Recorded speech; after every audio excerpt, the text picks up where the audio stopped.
आणि हे असं एकदम मध्ये लागतात ना भाई, फाटते म्हणजे पूर्ण फाटते.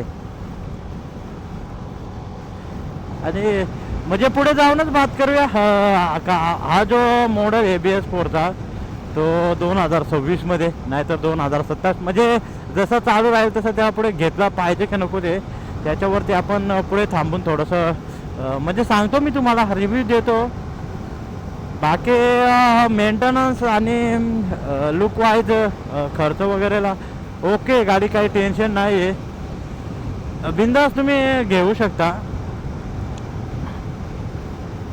खर्च म्हणजे जर सर्व्हिसिंगला जर नेली ना, म्हणजे शोरूमला जर नेली यमाच्या ना, तर 2-2.5 हजारमध्ये पूर्ण होतं. म्हणजे ऑइल झाला तुमचा, ऑइल फिल्टर झाला आणि मागचे पुढचे ब्रेक पॅड, ऑइल फिल्टर आणि एअर फिल्टर, आणि बाकीचे काही फेअरिंग वगैरे जर लूज झाले असेल तर ती जर टाईट करायची असेल ना, तर मग जातो 2,500 लास्ट. आणि जर लोकलमध्ये जर करत असाल ना तुम्ही तर 1700-1800 पर्यंत होऊन जातं पूर्ण खर्च. बाकीचं जे रिव्ह्यू आहे पुढं म्हणजे जिथं आता थांबेल तिथंच देणार, कारण का असे चालते याच्यात तर देऊ नाही शकत. हां, मात्र ॲव्हरेज वगैरे तरी 42+ देते.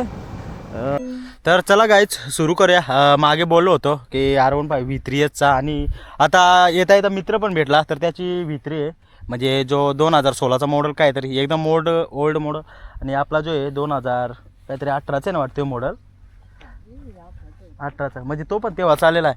तर बघा चला आता तुम्हाला रिव्ह्यू देतो म्हणजे गाडीचं कसं काय आहे. तर दोन्ही गाडी चेक करा, म्हणजे बहुतेक तर मॉडेल वगैरे जे इंडिकेटर आहेत, बाकी आपले इंडिकेटर गायब आहेत, म्हणजे घरी पडलेले असतील. मोडिफिकेशन.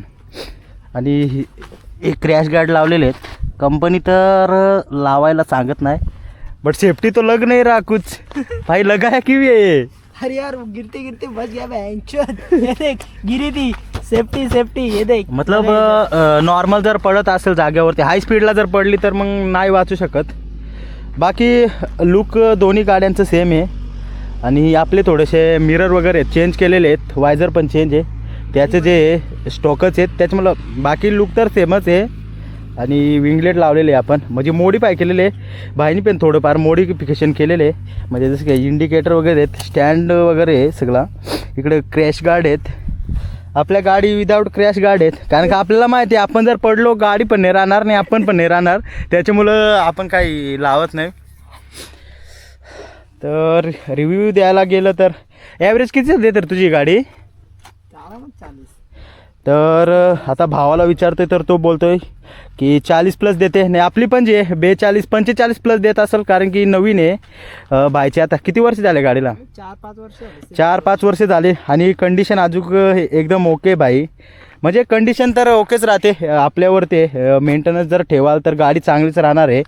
आणि तुम्ही बोलाल का बाई स्पोर्ट बाईक घेतली मी, नुसता पेट्रोल भरवतो आणि चालवतो, तर तशी नाही टिकणार. आता रियालिटी सांगतो तुम्हाला स्पोर्ट बाईकची, म्हणजे R15 नाही मी बोलत, KTM झाली, आपली NS झाली, तर यांची जी खरी रियालिटी आहे ना ते आज तुम्हाला सांगतो. म्हणजे आपण तर म्हणजे कॅशवर कोणी घेतं, कोणी EMIवर घेतं, ती घ्यायची गोष्ट अलग राहिली. जर तुम्ही हे चेन बघता ना, ही चेन, या जर चेन जर म्हणजे तुम्ही एकदम प्रॉपर जर गाडीला मेंटेन करता ना, तर खरं सांगतो भाई तुमची ना म्हणजे एकदम फाटून हातात येईल भाई. कारण का सकाळी जे आहे ना मागचा चेन लूप घ्यायला म्हणजे नॉर्मल जर गेले ना तुम्ही घ्यायला, तरी लगभग काहीतरी 150 रुपयाला भेटून जातो. आणि चेन लूप टाकला तर ठीक आहे, 6-7 दिवस चालतो, परत तुम्हाला हे करावं लागेल, म्हणजे तुम्हाला 2 हप्त्यावरती 200 रुपयाचा खर्च आहेच आहे. आणि बाकी तर काय, आणि बाकी जर बोलतात ना खूप जण की लूब नाही, ऑइल वगैरे टाकला तरी काम चालून जाईल, भाई काम चालतो, पण चेन्स पॉकेटची वाट लागते. आणि चेन्स पॉकेटची प्राईस जर तू शोरूमला गेलंत ना, म्हणजे आता कोणी लोकलमध्ये करून घेतं, तर कोणी घेतं म्हणजे आपल्या शोरूमला, आणि यमाच्या शोरूमला जर गेले ना, तर मागचा जो स्पॉकेट आहे ना भाई, यमाचं जाऊ दे, KTM वगैरे झाले, NSचं बाई 4000 गेलेलंच नाही भाई. आणि त्याच्यात आपला पगार आहे बाई 15,000, म्हणजे 15,000तून गेले 4,000 चेन्स पॉकेटला बाई, आणि आपल्या हातात गाडी भेटलं म्हणजे असं काय खेच, ते तर सांगून काय फायदा नाही. बाकी ही खरी रियालिटी आहे स्पोर्ट बाईकची. तर जरा घेताना विचार करा की गाडी घेतली चालवली असं नसतं मित्रा.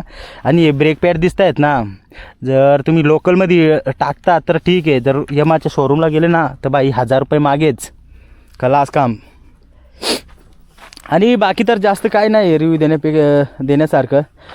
मॉडेल तर सेमच आहे, इंजिन वगैरे CC सेम आहे. बाकी ह्यो जो आहे डबल सीट आहे आणि तो सिंगल सीट आहे, बस एवढंच. आणि हँडल वगैरे तर सगळं एकदम ओके. बस ही ब्लू आहे आणि ते मॅट कलरमध्ये आहे. बाकी काय नाही आहे, बाकी सामान ठीक आहे. चला मग बाय बाय. नॉर्मलचा रिव्ह्यू दिलेला आहे. अजून जर तुमचे काही प्रश्न वगैरे असतील तर कमेंट करा, तर ते पण मी त्याच्यावरती पण व्हिडिओ बनवेल. कारण का आपल्याकडं V3 पण आहे, मित्रांच्या V4 आहे, म्हणजे टायमाला कोणची पण भेटू शकतं असं काय नाही. KTM वगैरे असेल तर त्यांचे पण रिव्ह्यू देऊ शकतो, कारण का आपल्या मित्राकडे आहेत, NS पण आहेत, सगळ्या ओल्स गाड्या म्हणजे आपल्याकडे अवेलेबल आहेत. फक्त तुम्ही कमेंट करा आणि सपोर्ट करा. चल मग, आणि थँक्यू. याला पण थांबवला, आता तो पण घरी चालला होता तर याचा पण टाईम घेतला. तर चल मग आता निघतोय तिथपत. Bye bye.